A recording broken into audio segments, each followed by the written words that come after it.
Good morning সবাইকে। দিনটা শুরু হয়েছিল এক কাপ লিকার চা আর বিস্কুট দিয়ে। আজকে কয়েকটা গাছ লাগাবো। শীতকাল তো প্রায় এসেই গেছে, শীতকালের গাছই লাগাবো। দেখে নাও কি কি গাছ লাগাচ্ছি আজ। এগুলো কি গাছ বলো তো? ঠিকই, খুব পরিচিত একটা গাছ, গাঁদা গাছ। এগুলো একটু বাগানে লাগিয়ে নেবো আজকে। আমরা না প্রায় কোনো গাছেরই ফুল খুব একটা পাই না।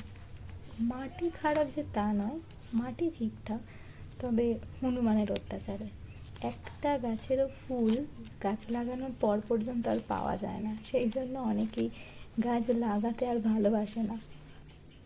বাগানে অনেক খুঁজে এই জায়গাটা বের করেছি, যদি হনুমানের চোখের থেকে একটু বাঁচানো যায় গাছটাকে। গাছ লাগাতে আমার ছোট থেকেই বেশ ভালো লাগে, গাছও লাগিয়েছি অনেক। সময়ের অভাবে আর এখন গাছটা লাগানো হয়ে ওঠে না, তবে বাগানে বাবা অনেক গাছ লাগায়। এই গাছটা মামা দিয়েছে আমাকে, ভাবলাম লাগিয়ে নিই এখন, আর কবেই বা লাগানো হবে। সময় যখন পেয়েছি কয়েকটা গাছ লাগিয়ে নেওয়া যাক।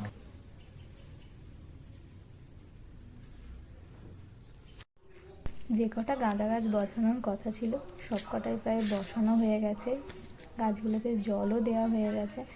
আর বাগানের কিছু কিছু গাছ একটু অযত্নে পড়েছিল, সেগুলো একটু ঠিকঠাক করে বেঁধে দিয়েছি, যাতে যাই হোক ফুল ফল যাই হোক না কেন সেখানে দেখতে পাই যে হ্যাঁ হয়েছে। আচ্ছা, তোমাদের ফুলের গাছ বেশি ভালো লাগে নাকি ফলের গাছ বেশি ভালো লাগে? আর দুটো জবা গাছের ডাল কেটেছি, এগুলো বসিয়ে নেবো। তোমরা কি শুনতে পেলে যে আমি এদিকে গাছ লাগাচ্ছি, এদিক থেকে গাছ কাটার মেশিনের আওয়াজ হচ্ছে, কোথাও একটা গাছ কাটা হচ্ছে। যাই হোক, মানুষের প্রয়োজনে মানুষ গাছ কাটলেও চারপাশে দেখা যায় যে গাছটা কিন্তু মানুষ লাগাচ্ছে, এটা একটা ভালো দিক। আমি এখানে একটা মূল্যবান জিনিসের সন্ধানে গেছিলাম, সেটা হচ্ছে ড্রাগন গাছ। এখানে কোথাও একটা ড্রাগন গাছ বসানো হয়েছিল অনেক দিন আগে, সেই ড্রাগন গাছটা আমি ভেবেছিলাম মরে গেছে, কিন্তু গাছটা খুব একটা বড় না হলেও গাছটা বেঁচে আছে এখনো, এটাই মজার ব্যাপার। ড্রাগন গাছ পরিচর্যা করার জন্য অনেক কিছু করতে হয়, এই গাছটার পেছনে সেরকম কিছুই করা হয় না, শুধুমাত্র লাগিয়ে ছেড়ে দেওয়া হয়েছে, তাতেই গাছটা একটু বেড়ে উঠেছে, কিন্তু খুবই খারাপ অবস্থা, জানি না কতদিন বাঁচবে গাছটা।